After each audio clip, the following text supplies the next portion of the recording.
ప్రియమైన సహోదరి సహోదరులారా, మన రక్షకుడును ప్రభువు అయిన యేసుక్రీస్తు వారి పరిశుద్ధ నామమున మీ అందరికీ నా హృదయపూర్వక వందనాలు చెల్లిస్తున్నాను. ప్రియులారా, గమనించండి, దేవుని వాక్యాన్ని మనము నిరంతరము ధ్యానించవలసిన వారమై ఉన్నాం. దీని యొక్క ఉద్దేశం కానీ ప్రయోజనం కానీ ఏంటంటే రక్షణ. మనము రక్షింపబడాలి అంటే దేవుని వాక్యపు వెలుగులో మనం నడవాలని నేను అనేక సార్లు మిమ్మల్ని హెచ్చరిస్తూ ఉంటాను. కారణం ఏంటంటే వెలుగు అనేది మనకి నడిచే దారి ఎలాంటిదో తెలియజేస్తుంది. గుంతలు ఉన్నాయా, ముళ్ళు ఉన్నాయా, రాళ్ళు ఉన్నాయా, లేకపోతే ఇంకేమన్నటువంటి పురుగులు ఏమన్నా ఉన్నాయా, పురుగు పుట్ర ఇట్లాంటివి ఏమన్నా ఉన్నాయా, హాని చేసేవి ఉన్నాయా, వీటన్నిటిని మనకి వెలుగు తెలియజేస్తుంది. కాబట్టి దేవుని వాక్యపు వెలుగులు మన జీవితాన్ని ఒక క్రమ మార్గంలో నడిపించుకొని విశ్వాసులుగా జీవించి నిరీక్షణ కలిగిన వారమై దేవుని సన్నిధికి చేరాలంటే దేవుని వాక్యమే మనకు ఆధారం. ఎందుకని దేవుడు వాక్యమై ఉన్నాడు. వాక్యము దేవుని వద్ద ఉన్నది. ఆయనే శరీరధారి అయి ఈ లోకానికి వచ్చాడని మనకి పరిశుద్ధ గ్రంథములు యోహాను సువార్తలు మనకి స్పష్టంగా తెలుస్తూ ఉన్నది. కాబట్టి మనము క్రైస్తవుడిగా జీవించాలనుకునేవారు, లేదా ప్రభు యొక్క కృపకు పాత్రలు కావాలనుకునేవాడు, రక్షణ పొందాలి అని భావించేవాడు, ఈ యొక్క లోకము శాశ్వతము కాదు, మనకు పరలోకం ఉంది, మనం కేవలం ఇక్కడ యాత్రికులము కనుక మనము సక్రమమైన మార్గంలో నడిచి దేవుని కృపకు పాత్రులైతే మాత్రమే మనము పరలోక రాజ్యంలోని నిత్య జీవములోనికి, నిత్య స్వాస్థ్యంలోనికి మనము ప్రవేశించగలమని విశ్వాసము నిరీక్షణ ఉన్నటువంటి ప్రతి ఒక్క క్రైస్తవుడు కానీ, అన్యులేమి, లేకపోతే విగ్రహారాధికులేమి, లేక ఇంకోళ్ళు ఎవరైనా కానీ, ఎవరైతే విరిగి నలిగిన హృదయముతో దేవుని పాదముల చెంతకు చేరి తమ హృదయాన్ని ఆవిష్కరించుకొని కన్నీటితో తమ పాపమును ఒప్పుకొని దేవుని చెంతకు చేరుతారు, వారందరూ రక్షణకి యోగ్యులు. ఎందుకంటే రక్షణ అనేది ఏ కొందరికో కేటాయించబడలేదు. రక్షణ అనేది యూనివర్స్. దేవుని వాక్యము యూనివర్స్, అలాగే దేవుని రక్షణ కూడా అనంతమైనది, ఈ యొక్క సృష్టికి మొత్తానికి యోగ్యమైనది. కాబట్టి ప్రియమైన వాళ్ళారా, మనము దేవుని వాక్యాన్ని నేనేదో చెప్పటము, మీరేదో వింటము ఇది కాదు. నేను చెప్పేటప్పుడు కూడా దేవుని యొక్క పరిశుద్ధాత్మ శక్తితో చెప్పేటటువంటి వ్యక్తిగా ఉండాలి. వినేటటువంటి మీరు కూడా చాలా నిబద్ధతతో, అలాగే ఎలాంటి అంతరాయాలు లేకుండా ఏకాగ్రతతో మీరు వినగలిగితేనే సత్యవాక్యం యొక్క మర్మాన్ని మీరు తెలుసుకోగలుగుతారు, మీ జీవితాన్ని సరి చేసుకుంటారు. ఆటపాటలాగా అటు కాసేపు ఇటు కాసేపు వెళుతూ తిరుగుతూ, లేకపోతే ఏదో వీలుగా ఉన్నప్పుడు ఒక 2 నిమిషాలు పెట్టుకొని విని మళ్ళీ కట్ చేసి అలా చేసినందువల్ల దేవుని సత్యవాక్యము మీ హృదయంలోకి చేరదు. అలాంటప్పుడు నేను ఎంతసేపు వాక్యం చెప్పినా ఆ వాక్యము యొక్క సత్యము మీలో ప్రవేశింపదు. అలా మీ సత్యవాక్యము మీలో ప్రవేశించినప్పుడు క్రియ ఏం జరుగుతుంది? మీలో మార్పు ఎలా సాధ్యమవుతుంది? కాబట్టి వాక్య జ్ఞానం అప్పుడు ప్రతి ఒక్కరూ శ్రద్ధతో నిబద్ధత కలిగి వినడానికి ప్రయత్నం చేయండి. ఎందుకంటే అది మన ఆత్మను రక్షిస్తుందండి, నన్ను కాదు. నేను రక్షింపబడతానో లేదో దేవుని కృప అయి ఉన్నది. ఎందుకంటే ఎవ్వరు నేను రక్షింపబడ్డానని గుండెల మీద చేసుకొని చెప్పే అంతటువంటి నీతిమంతులము లేవు. ఏ భేదము లేదు. అందరూ పాపం చేసి దేవుడు అనుగ్రహించిన మహేశ్వరాన్ని పోగొట్టుకున్నామని వాక్యం హెచ్చరిస్తూ ఉంది, చెబుతూ ఉంది. కాబట్టి ఎప్పటికప్పుడు మన జీవితాలు మనం సరి చేసుకుంటూ ఉండాలి. వాక్యపు వెలుగులు వీటన్నిటిని గమనించుకుంటూ పోవాలి. అందుకని ఒక భక్తుడు ఏమంటాడంటే, దేవుని వాక్యము అద్దము లాంటిది. దేవుని వాక్యము అద్దము లాంటిది. సపోజ్ నేనున్నాను, ప్రతిరోజు లెగవగానే కొంత మొహం కట్టుకొని కానీ అద్దం చూసుకుంటాను. అది ఏం తెలియజేస్తుంది? నా మొహం పరిస్థితి, నా శరీరం పరిస్థితి. జబ్బు చేసినాక ఒక 4 రోజుల తర్వాత నా మొహాన్ని అద్దంలో చూసుకుంటే మొహం అంతా పీక్కుపోయి ఉంటుంది. సో నాకేం తెలుస్తుంది? నేను బలహీనపడ్డాను, కొంచెం శక్తి కలిగిన ఆహారం తీసుకుంటే కానీ తిరిగి పూర్వపు రూపం నాకు రాదనేటటువంటి వివేచన నాకు కలుగుతుంది. తదనుగుణంగా నా ఆహార వ్యవహారాల్లో మార్పు వస్తుంది. తర్వాత కొత్తగానే మళ్ళీ చూసుకున్నప్పుడు తిరిగి నేను ఆ పూర్వపు ఆరోగ్యాన్ని పొందినట్టుగా నా మొహం తెలియజేస్తుంది. ఎందుకు ఈ మాట చెప్తున్నానంటే, అర్థము మన బాహ్య రూపాన్ని ఎప్పటికప్పుడు మనం ఏ స్థితిలో ఉన్నాము, ఎలాగున్నాము, ఏం మచ్చలున్నాయి, ఏం రోగాలున్నాయి, ఏం పుండ్లున్నాయి, ఏ రకంగా ఉంది మన శరీరం అనేది అద్దము మనకి తన ప్రతిబింబంలో మనకు చూపిస్తుందో, అలాగే వాక్యం అనే అర్థము నీ హృదయాంతరంగంలోని ఆ యొక్క అన్ని విషయాలని తెలియజేస్తుంది. దేవుని వాక్యపు వెలుగులో నీ హృదయాంతరములో ఉన్నటువంటి ఆ యొక్క వాక్యపు వెలుగనబడి అర్థములో నీ మనసులో ఉన్నటువంటి చీకటి కోణాలేమి, వెలుగు కోణాలేమి, ప్రతి విధమైనటువంటిది చూపిస్తుంది. అప్పుడు నీకేమవుతుంది? నువ్వేం చేయగలవు?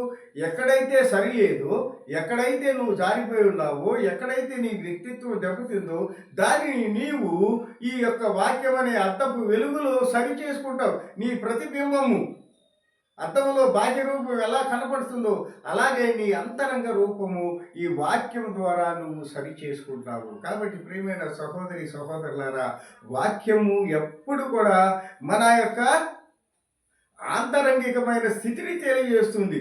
ఆ స్థితిని తెలియజేయటం వల్ల లాభమా నష్టం అంటే 100% లాభం. ఎందుకని నీ తప్పులు నువ్వు సరి చేసుకుంటావు కదా. ఒకవేళ నీలో మంచి ఉంటే సంతోషం, దేవుని యొక్క దీవులను నీపై నిండారుగా ఉంటాయి. ఎందుకని? నీలో మంచి ఉంది, నీ హృదయం తెలియజేస్తుంది నీ మంచితనాన్ని. కాబట్టి మనము ఎప్పటికప్పుడు దేవుని వాక్యపు వెలుగులో మన అంతరంగాన్ని సరి చేసుకుంటూ ముందుకు సాగవలసిన వారమై ఉన్నాం. ప్రత్యేకించి అంత్య దినాలలో మనం ఎలాంటి మనుషుల మధ్యన బ్రతుకుతున్నామంటే, గొర్రెతోల కప్పుకున్నటువంటి తోడేళ్ల మధ్యన, మోసకారుల మధ్యన, భయంకరమైనటువంటి వ్యక్తిత్వాల మధ్యన చెప్పుకుంటా పోతే అసలు ఇది మానవ లోకమేనా, ఒకప్పుడు మనుషులు జీవించినటువంటి లోకమేనా అనేటటువంటి భయాందోళనలు కలుగుతాయి. కారణం ఎందుకంటే మేము 60 సంవత్సరాలు దాటినటువంటి వాళ్ళు, మేము చూసినటువంటి చిన్నప్పుడు చూసిన మనుషులు కానీ, వాళ్ళ మాట తీరు కానీ, వాళ్ళ మనసులు కానీ, వాళ్ళ యొక్క ప్రేమాభిమానాలు కానీ, ఆ అటాచ్మెంట్స్ కానీ ఇవాళ కనుమరుగైపోయింది. అంతా మెటీరియలిస్టిక్ వస్తువు రూపానికి మనిషి చచ్చిపోయాడు. మనిషి ఎప్పుడో చచ్చిపోయాడు. ఒక తెలంగాణ కవి అన్నట్టుగా మాయమైపోయాడు మనిషి అన్నవాడని అన్నట్లుగా మనిషి అనేవాడు మానవత్వాన్ని కోల్పోయాడు. వాడు యంత్రాలను ఒక యంత్రంగా మారిపోయాడు. కేవలం యూటిలిటీ, ప్రయోజనం ఉంటేనే అన్నట్లుగా మనుషులు తయారయ్యారు. కాబట్టి అలాంటి భయంకరమైన పరిస్థితుల నడుమ మనం బ్రతుకుతున్నాము.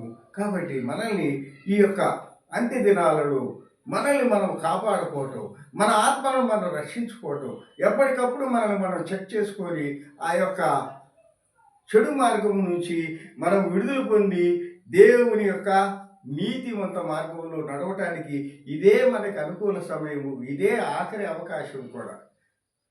అంత పైగా ఇప్పుడు మీరందరూ చాలామంది వినేటటువంటి వాళ్ళు చాలామంది లోకం యొక్క పరిస్థితి తెలుసు మీకు. యూట్యూబుల ద్వారా, ఇంటర్నెట్ ద్వారా, టీవీల ద్వారా, వార్తాపత్రికల ద్వారా, పెద్ద పెద్ద వాళ్ళ యొక్క సందేశాల ద్వారా లోకం ఎంత భయంకరమైన సిట్యువేషన్లో ఉంది.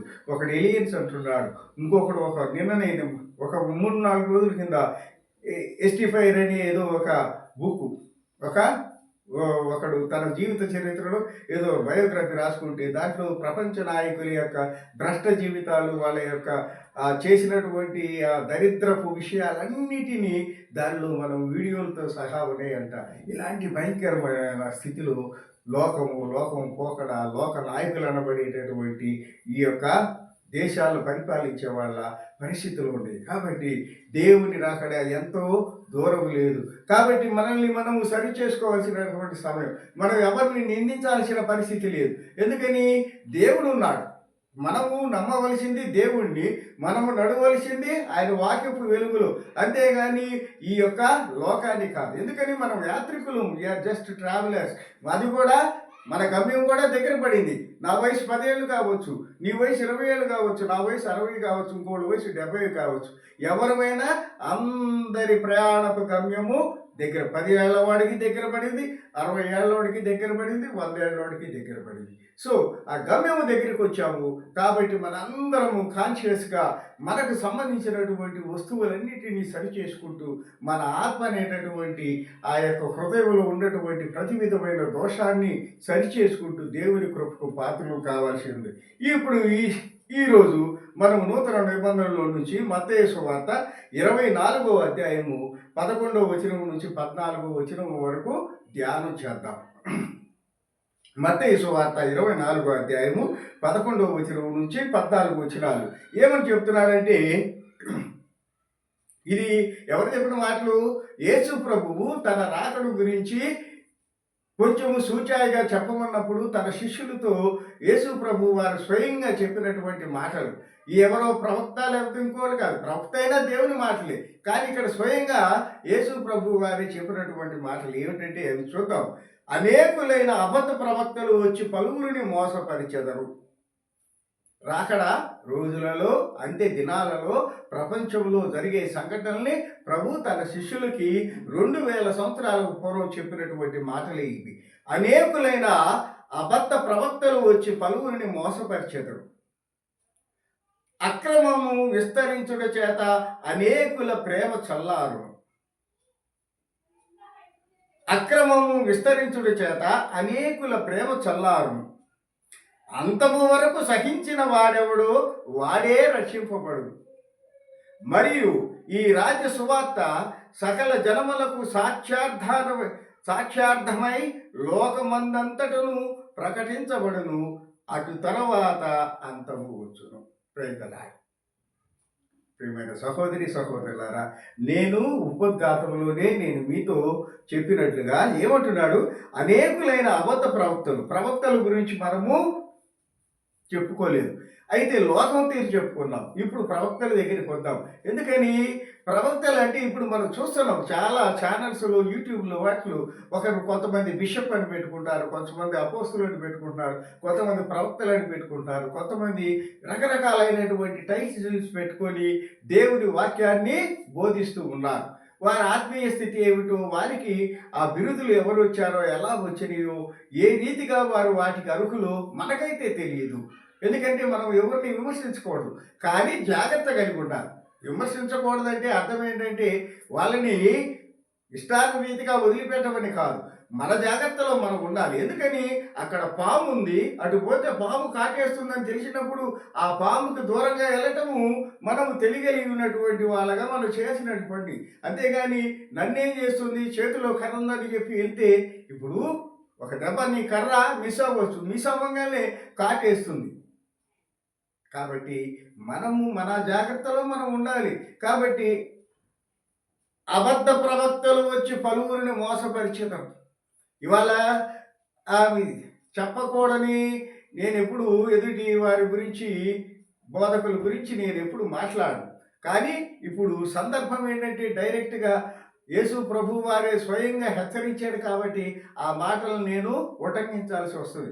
అబద్ధమై అనేకులు నిజమే ఒకానొక రోజుల్లో బ్రతకడానికి ఈ బోధకులుగా మారేటటువంటి వాళ్ళని చూశాం.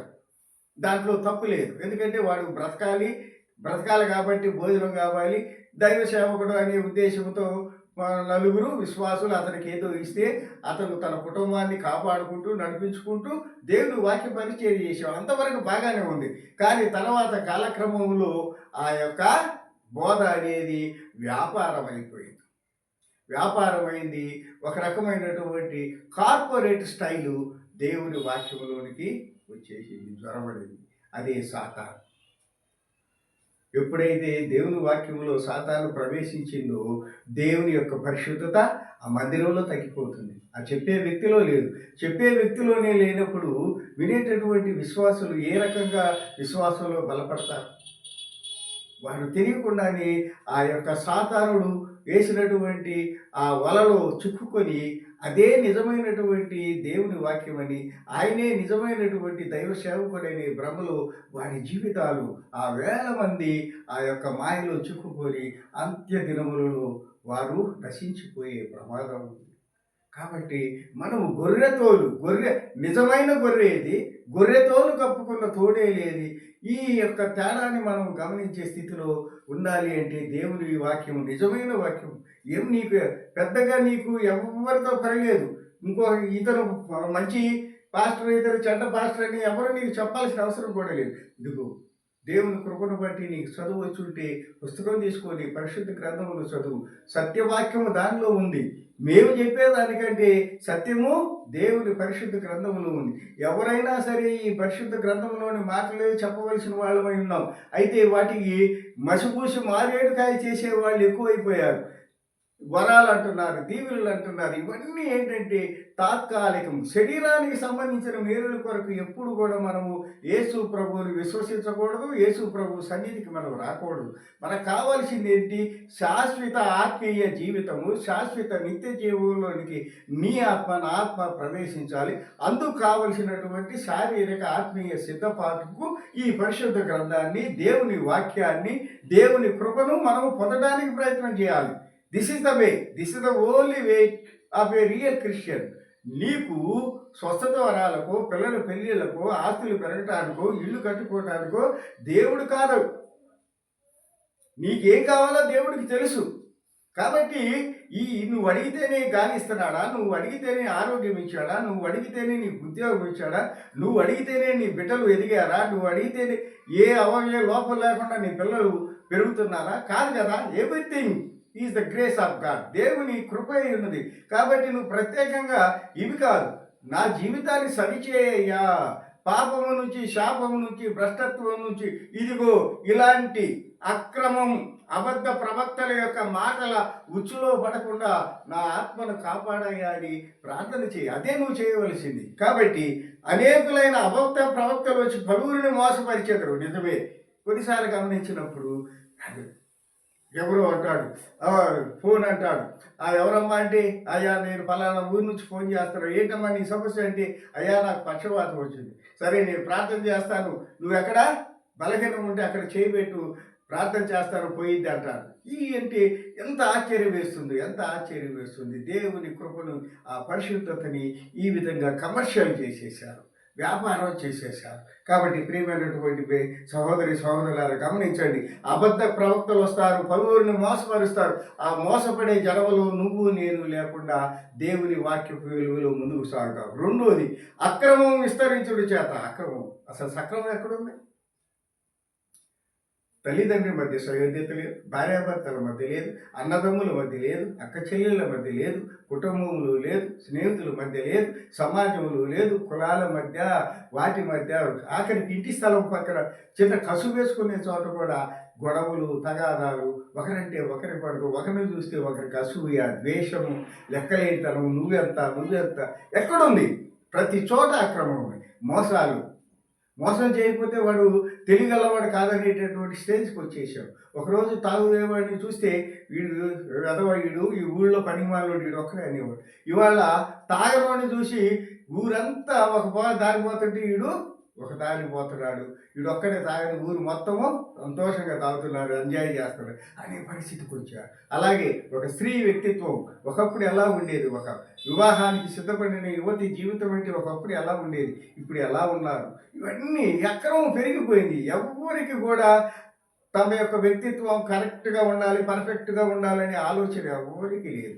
ప్రతి ఒక్కరూ భ్రష్టత్వంలో పడిపోయారు. ఎందుకని?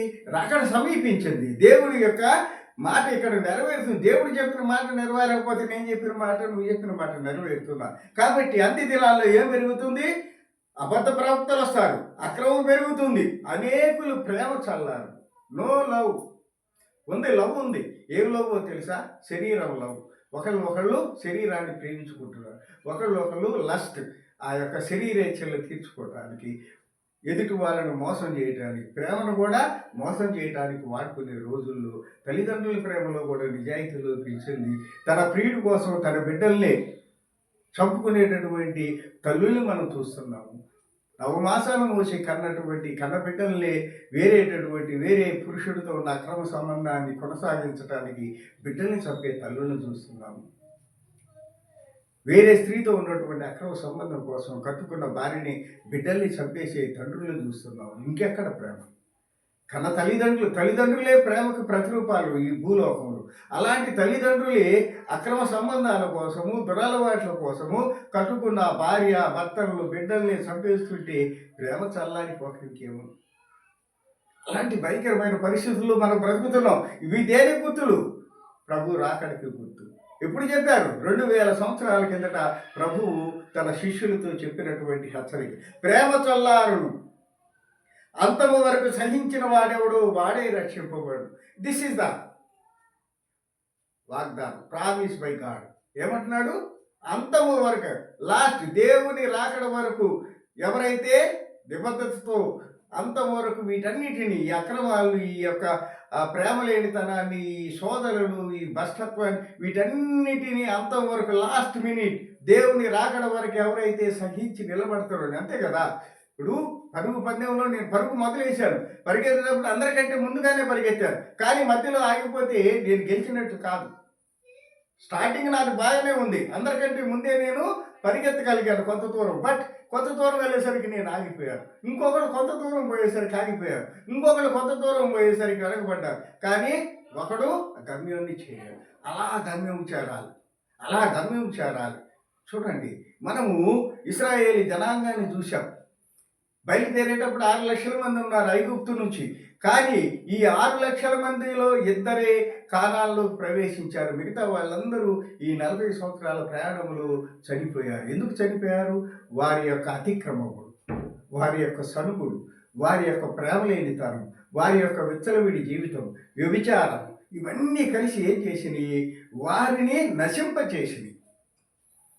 ఏ ఇశ్రాయేలు ప్రజలనైతే కానాను తీసుకొచ్చి పాలు తేనెల పారే ఆ యొక్క రాజ్యంలో పెట్టాలని ప్రభు ఆశించాడో, అదే ప్రజలు ఆయన కోపానికి కారణమయ్యి మార్గమధ్యంలోనే, అందుకనే 40 రోజుల్లో చేరాల్సినటువంటి కానాను దేశము 40 సంవత్సరాలు వారు అరణ్యంలో ఎడారిలో తిరిగి ఆ యొక్క బయలుదేరిన 6 లక్షల మందిలో కేవలం 2 బ్రతికి కానాలి. అంటే మీ జనం ఆ 2 వచ్చారని కాదు, ఆ తర్వాత వాళ్ళకి పుట్టిన బిడ్డలు వచ్చారు. అయితే ప్రారంభంలో ఎవరైతే ఉన్నారో వారు చేరుకోలేదు.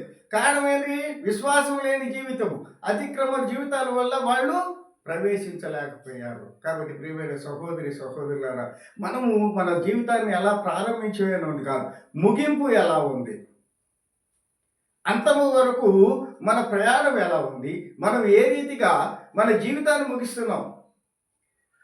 చాలా మందిని చనిపోయినప్పుడు అంటూ ఉంటాం, వీడు బతికినప్పుడు భలే ఎత్తులు పోయాడు, చూడు ఎంత దరిద్రపు చావు తెచ్చాడు అంట. ఇంకోటి చూస్తాం, పాపం చిన్నప్పటి నుంచి వాడిని చూసా నాకు తెలుసు, కానీ నిజాయితీగా బతికాడు, మంచి సాగు తెచ్చాడు. అంటే మనుషులు యొక్క ప్రశంసల గురించి కాదు నేను చెప్పేది. ఎందుకు ఆ మాట అంటున్నానంటే, మనము ఈ లోకంలో ఎలా బ్రతికాము, ఎలా చేసాము అనేది కాదు, మన ముగింపు ఎలా ఉంది. అంత గొప్పవాడిగా బ్రతికాము, జనం చేత తిట్టించుకున్నాం, ఏమీ లేకుండా చచ్చిపోయాము, మంచివాడు మంచిగా బ్రతికాడు. విశ్వాసం, ఇతను క్రైస్తవ విశ్వాసి మంచిగా బ్రతికాడు చివరి వరకు. అదే అంటాడు మన తిమోతికి రాసిన పత్రికలో పౌలు గారు ఏమంటారు? నా పోరాటము తుదము తీసుకుంటుంది. ఆ విశ్వాసము, ఆ నిరీక్షణ, ఆ నమ్మకము మనందరం కలిగి ఉండాలి. కాబట్టి అంతము వరకు ఎవడైతే వీటన్నిటిని సహించి నిలబడతాడో వాడే రక్షింపబడును. మరియు ఇంకొక మాట చెప్తున్నారు ప్రభు, ఈ రాజ్య సువార్త సకల జనములకు సాక్ష్యంగా ఉండాలి.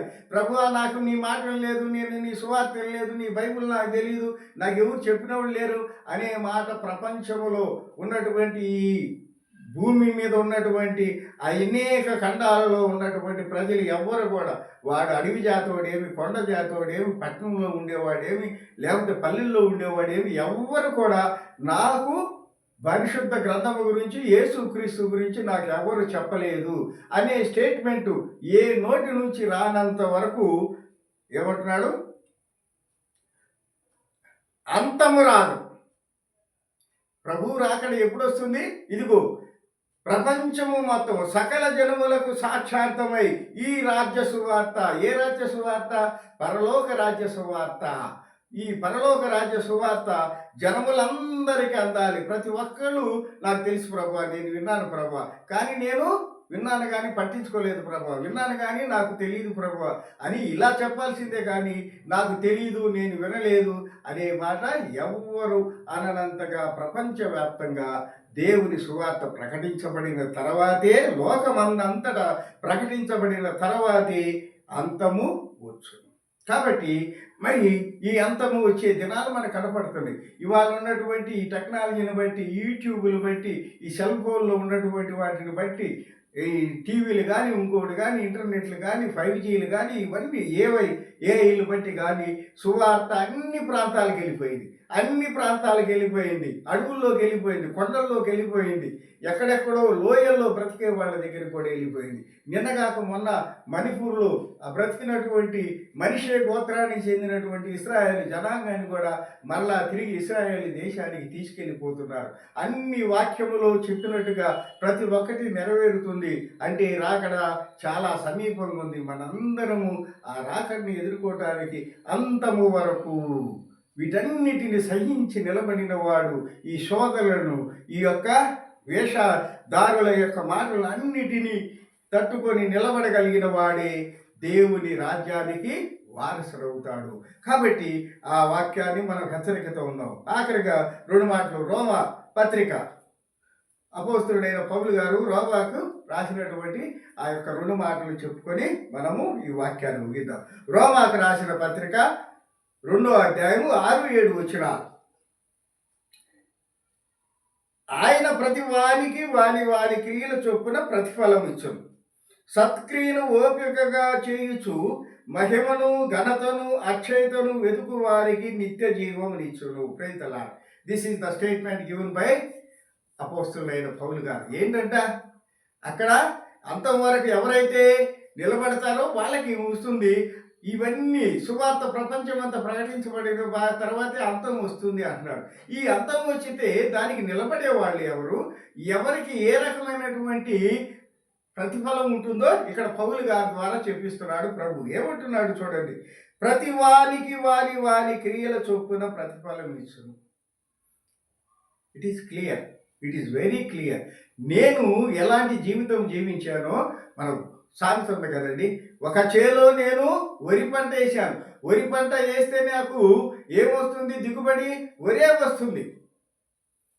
నేను నా హృదయం అనే పొలంలో పాపము పంట వేస్తే నాకు దిగుబడి ఏమొస్తుంది? నాకు ప్రతిఫలం ఏమొస్తుంది? నా పాపమే నాకు దిగుబడిగా వస్తుంది. అలాగే ఇదిగో ఏమంటున్నాడు, వాని క్రియలు, నువ్వేమైతే పంట కోసావో, నువ్వేమైతే నీ పొలంలో విత్తావో, పొలం అంటే హృదయంలో నువ్వు ఏమైతే విత్తావో, ఏ పంట అయితే పండించావో అదే దిగుబడి వస్తుంది. అలాగే వాని క్రియలు, నువ్వేమేమి చేశావో దాన్ని బట్టే నీకు ప్రతిఫలం ఉంటుంది. You are going to get the beneficial. కాబట్టి ఆ యొక్క ఫలితం ఏందో అది వస్తుంది. నేను పాకిననుకో నాకు వచ్చే ఫలితం ఏంటి? నరకాగ్ని. నేను దేవుని కృపకు పాత్రనైన విశ్వాసిని అనుకో, నాకు వచ్చే ఫలితం ఏంటి? పరలోక రాజ్యంలోని నిత్య జీవము. అక్కడేముంటుంది? సంతోషము. ఇదిగో ఇక్కడేముంటుంది? వేదన. వేదన కావాలా? సంతోషం కావాలా? నిర్ణయం నీ చేతిలో, నా చేతిలో ఉంది. అందుకని ప్రతి వానికి వాని క్రియల చొప్పున ప్రతిఫలం ఉంటుంది. అయితే ఇక్కడ ఒక మాట చెప్తున్నాడు, సత్క్రియను ఓపికగా చేయుచు మహిమను, ఘనతను, అక్షయతను వెతుకు వారికి నిత్య జీవము నిచ్చును. నిత్య జీవము నిచ్చును. ఎవరికంట? సత్క్రియను ఓపికగా చేయొచ్చు. మంచి పని చేసేవాడికి ఓపిక ఉంటుంది, కానీ ఆ చేయాలనే తలంపు ఉండాలి, ఆ నిబద్ధత ఉండాలి. ఈ నిబద్ధత ఇదంతా మనకు రావాలంటే దేవుని సన్నిధి మనకు ఉండాలి. ఎందుకంటే సాతానుడు మనల్ని ఏ పని చేయనీయడు. ఎప్పటికప్పుడు మనకి అనేక రకాలుగా ఆటంకాలు పెడుతూ మనల్ని బలహీనపరుస్తూ ఉంటాడు. కాబట్టి దేవుని సత్యవాక్యము, దేవుని పరిశుద్ధాత్మ నీకు నాకు తోడుగా ఉండాలి. తోడుగా ఉండాలంటే ప్రార్థించాలి. ప్రార్థన ద్వారా నువ్వు పరిశుద్ధాత్మ శక్తిని పొందాలి. అప్పుడు మాత్రమే నువ్వు ఈ సాతాన్ని జయించగలుగుతావు. సాతాన్ని జయిస్తేనే ఇవన్నీ చేయగలుగుతావు. ఏమిటవి? సత్క్రియలు ఓపికగా చేయించు మహిమను, ఘనతను, అక్షయతను. ఇవి ఎతకాలి మనం. దొంగతనాలకు, వ్యభిచారానికి, త్రాగుడుకో, లేకపోతే ఇంకోటి మోసం చేయడానికో, లేకపోతే ఇంకొకరిని దోసుకోవడానికో, ఇంకొకరిని చంపటానికో మనం వెతకకూడదు. అది దుష్టులు చేసే పని, సాతానుడు వారసులు చేసే పని. కానీ సత్క్రియలు ఓపికగా చేసి దేవుని కృప కొరకు ఎదురు చూసేవాడు ఏమేమి చేయాలి? మహిమను, దేవుని నువ్వు మహిమపరిచేవాడివై ఉండాలి.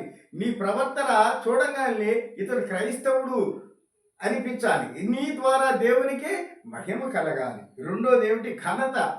నీ యొక్క దీనమైనటువంటి ఆ యొక్క క్రియలు బట్టి, నీ యొక్క దీన మనసును బట్టి, నీ యొక్క లోబడే స్వభావం బట్టి, నిన్ను నువ్వు తగ్గించుకున్నటువంటి జీవన విధానాన్ని బట్టి ఘనత దేవునికి కలగాలి. నాకు కాదండి. నేనెవరు? ఏమన్నా ఆఫ్టర్ ఒక క్షణం అటు ఉండి ఇటు చచ్చిపోయే మట్టి మనిషిని నేను. మహిమ ఎవరు కలగాలి? నన్ను బట్టి నా తండ్రి అయినటువంటి దేవునికి కలగాలి. ఘనత ఎవరు కలగాలి? నా క్రియలను బట్టి, నా ప్రవర్తన చూసి దేవునికి ఘనత కలగాలి. అలాగే ఇంకేం మూడోది ఏంటి? అక్షయత అంటే నశింపు లేనిది. క్షయము అంటే నశింపు, అక్షయత అంటే నశింపు లేనిది. మహిమ, ఆ యొక్క ఘనత, అలాగే నిత్య జీవం. అలాగే అక్షయత అంటే ఇంకెప్పటికీ నీకు కీడు కానీ, మరణము కానీ, నాశనము కానీ రాదు. అలాంటి మహిమ, ఘనత, అక్షయతను వారికి వెతకాలి. వెతకడం ఏంటంటే ఎవరిని వెతుకుతావు నువ్వు? ఇవన్నీ ఎక్కడున్నాయి? మహిమ, ఘనత, అక్షయత ఎక్కడున్నాయి? తండ్రి అయినటువంటి యేసయ్యలో ఉన్నాయి. కాబట్టి నువ్వు ఎవరిని వెతుకుతావు? యేసు ప్రభువుని వెతికితే అన్నీ నీతోనే ఉంటాయి. మహిమ నీతోనే ఉంటుంది, ఘనత నీతోనే ఉంటుంది, అక్షయత నీతోనే ఉంటుంది, నిత్యజీవు నీతోనే ఉంటుంది, పరలోక రాజ్యము నీతోనే ఉంటుంది, దేవదూతలందరూ నీతోనే ఉంటారు. ఎత్తబడే సంఘములో నీవు ఉంటావు. దేవుని సన్నిధికి నీ ఆత్మ చేరు. మరి మనం చేయాల్సింది ఏంటంటే సోదరుని జయించాలి, వేషధారుని కనిపెట్టాలి. గొర్రెతోలు కప్పుకున్నటువంటి తోడేలు వంటి ఈ యొక్క వేషధారులైనటువంటి ఈ యొక్క దైవ సేవకుల రూపంలో ఉన్నటువంటి వారిని గుర్తించాలి. పాపం నుంచి, శాపం నుంచి, భ్రష్ట జీవితం నుంచి మనము దూరంగా ఉండాలి. అతి దినాలు సమీపించని అని ఈ పరిస్థితులన్నింటిని బట్టి నువ్వు గమనించుకోవాలి. గమనించండి. ఊరికి ఒక మాట చెప్తాను. నాకు ఈరోజు మరణం ఉందని, లేకపోతే రేపు నేను చనిపోతానంటే నేనేం చేస్తాను? నా కుటుంబానికి సంబంధించిన అన్నీ సర్దుకొని, నా వ్యక్తిగతంగా ఏమేమో ఉంది అన్నీ సరి చేసుకొని నేను చనిపోవటానికి సిద్ధపడతాను. ఒక పక్కన నాకు భయమే, చనిపోతున్నాను. కానీ ఒక తండ్రిగా, ఒక యజమానిగా నాకు కొన్ని బాధ్యతలు ఉంటాయి. ఆ బాధ్యతలన్నింటినీ నేను చక్కదిద్దుకొని ఎవరికి చెప్పకుండా వీటన్నిటిని సరి చేసుకొని నన్ను నేను చనిపోవటానికి, నా శరీరాన్ని మట్టికి అప్పగించుకోవడానికి నేను సిద్ధంగా ఉంటాను.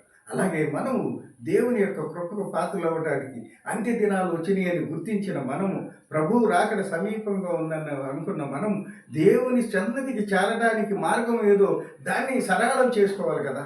ఇప్పటికి కూడా మనం బుద్ధి లేని కనికల వలె సిద్ధపాటు లేకుండా ఉంటే మనము నశించిపోతాం. కాబట్టి అలాంటి దురవస్థ నుంచి మనందరం తప్పించుకొని దేవుని కృపకు పాత్రలై నిత్య జీవంలోనికి ప్రవేశించాలంటే ఇదిగో అంత్య దినము సమీపించున్నది, దేవుని రాకడ సమీపమై ఉన్నది అని గుర్తించి నీ పాపములు ప్రభు పాదాల చెంత ఒప్పుకొని ఆయన దగ్గర పశ్చాత్తాపడితే నీ యొక్క పాపములు క్షమించి నిన్ను తన బిడ్డగా అంగీకరించి తన సన్నిధికి పరలోక రాజ్యాన్ని చేర్చుకోవటానికి ఎప్పుడు ప్రభువు సుముఖంగా ఉంటాడు. కాబట్టి ఇలాంటి విశ్వాసాన్ని, ఇలాంటి మాదిరికరమైన జీవితాన్ని మనందరం కలిగి ఉండాలని, దానికి పరిశుద్ధాత్మ కాపుదల సహకారం మనందరికీ దేవుడు అనుగ్రహించాలని కోరుకుంటూ ఈ కొద్ది మాటలు ముగిస్తున్నాను. ప్రార్థన చేసుకుందాం.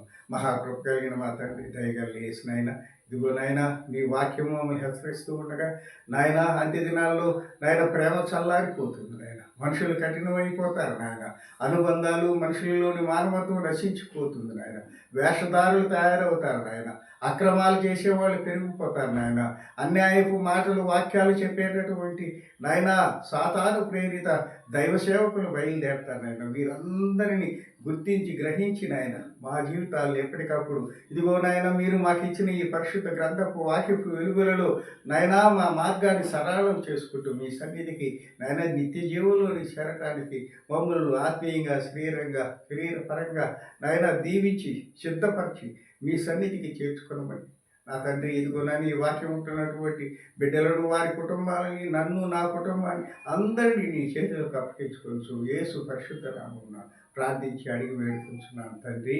ఆమేన్.